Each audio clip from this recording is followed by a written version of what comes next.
मुंबई के चमकते glamour world में एक नाम हमेशा खामोशी से फिल्में बनाता रहा, नाम Vikram Bhatt. Suspense, romance, thriller, उनकी फिल्मों में सब कुछ था। लेकिन 7 दिसंबर की रात उनके मुंबई वाले जुहू फ्लैट के बाहर एक नया सीन लिखा जाना था। एक सीन जिसकी स्क्रिप्ट उन्होंने खुद नहीं लिखी, एक सीन जिसमें कैमरा हाथ में था उदयपुर पुलिस के और मुख्य किरदार थे विक्रम भट्ट और उनकी पत्नी श्वेतांबरी। गुलाम राज जैसे फिल्में बनाने वाले डायरेक्टर अचानक खुद कस्टडी कट्स में फंस चुके थे।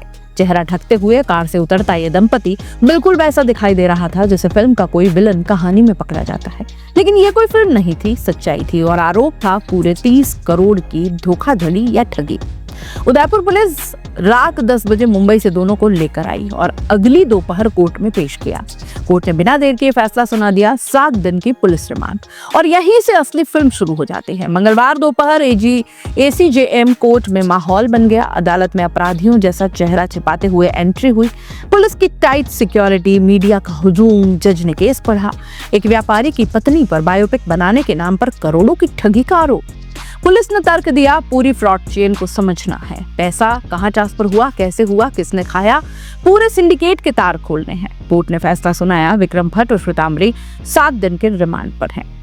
बस हथकड़ी की क्लोजअप शॉट्स शुरू और दोनों को महिला अपराध और अनुसंधान सेल ले जाया गया। जोधपुर हाईकोर्ट में एक और मोर्चा खुल चुका था। विक्रम की बेटी ने गिरफ्तारी पर रोक की याचिका दाखिल कर दी थी। कोर्ट ने सुनवाई में पुलिस को सीधा आईना दिखा दिया, इतनी जल्दी क्यों, मामला सिविल नेचर का भी हो सकता है। फटकार भी लगी और आदेश भी। SP और जांच अधिकारी 15 दिसंबर को कोर्ट में हाजिर रहे। उदयपुर IG वीडियो कॉन्फ्रेंसिंग से जुड़े और बेटी को गिरफ्तारी से सुरक्षा दी जाती है। विक्रम के वकील ने कहा कि फिल्म तो बन रही थी, पहला हिस्सा पूरा भी हो चुका। पुलिस ने हड़बड़ी में ये कार्रवाई की, लेकिन अदालत में सवाल अब भी अधर में है। अगर फिल्म बन रही थी तो 30 करोड़ कहां गए?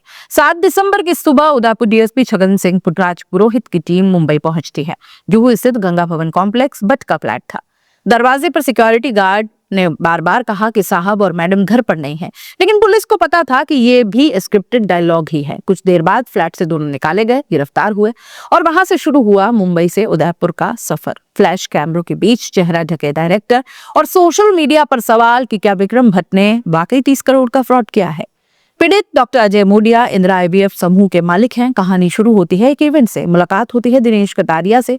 कटारिया कहते हैं कि आपकी पत्नी की बायोपिक बनाते हैं, चलिए। मुंबई बुलाया जाता है, वृंदावन स्टूडियो में मिलते हैं और यही परिचय होता है विक्रम भट्ट से। कुछ मीटिंग्स के बाद विक्रम और उनकी पत्नी श्वेतांबरी कहते हैं कि अगर 7 करोड़ और फाइनेंस कर दें तो 4 फिल्में 47 करोड़ में बना देंगे। रिटर्न 100 से 200 करोड़ होगा।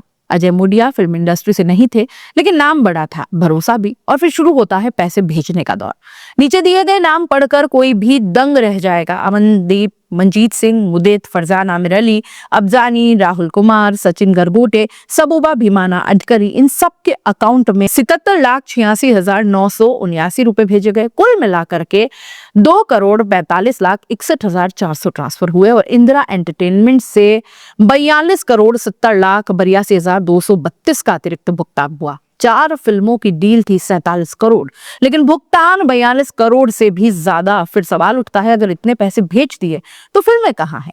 जिन 4 फिल्मों का वादा था, 2 फिल्में रिलीज हुई, तीसरी विश्व विराट से 25% बनी, चौथी महाराणा रण शूटिंग शुरू भी नहीं हुई। पीड़ित का आरोप साफ है कि महाराणा रण फिल्म के नाम पर ही 25 करोड़ हड़प लिए और यही FIR की जड़ बना। FIR में सिर्फ विक्रम दंपति ही नहीं बल्कि कई नाम शामिल है। विक्रम की बेटी कृष्णा भट्ट, दिनेश कटारिया, महबूब अंसारी जो कि को प्रोड्यूसर है, मुदित बुठान, मंगेश्वर लाल श्रीवास्तव, अशोक दुबे और भी कई अन्य। कोर्ट ने सोमवार को सुनवाई शुरू हुई। महबूब अंसारी की जमानत याचिका खारिज की गई। फर्जी वेंडर संदीप को भी सशर्त जमानत दी गई। बाकी सब पर शिकंजा कसता जा रहा है। उदयपुर पुलिस के पास अब 7 दिन है पैसे की मूवमेंट ट्रैक करने के लिए, मोबाइल, लैपटॉप, ईमेल और अकाउंट्स की फॉरेंसिक जांच के लिए, ये समझने के लिए कि यह स्कैम फिल्म मेकिंग था या फिल्म का नाम लेकर एक स्कैम था। विक्रम भट्ट और उनकी पत्नी फिलहाल पुलिस रिमांड पर है। हाईकोर्ट भी इस केस पर अब कड़ी नजर बनाए हुए है और देश भर में बस एक सवाल है कि क्या बॉलीवुड का एक बड़ा डायरेक्टर सच में 30 करोड़ की ठगी में शामिल था या वो भी किसी बड़े गेम का मोहरा है। अगले कुछ दिन इस कहानी का क्लाइमैक्स तय करेंगे और जैसे उनकी फिल्मों में ट्विस्ट आता है, इस केस में भी हर दिन एक नया प्लॉट खुल रहा है। आप इस पूरे मामले को कैसे देख रहे हैं? अपनी राय कमेंट बॉक्स में लिख दीजिए। जाते जाते चैनल को लाइक, शेयर और सब्सक्राइब जरूर कर दीजिए।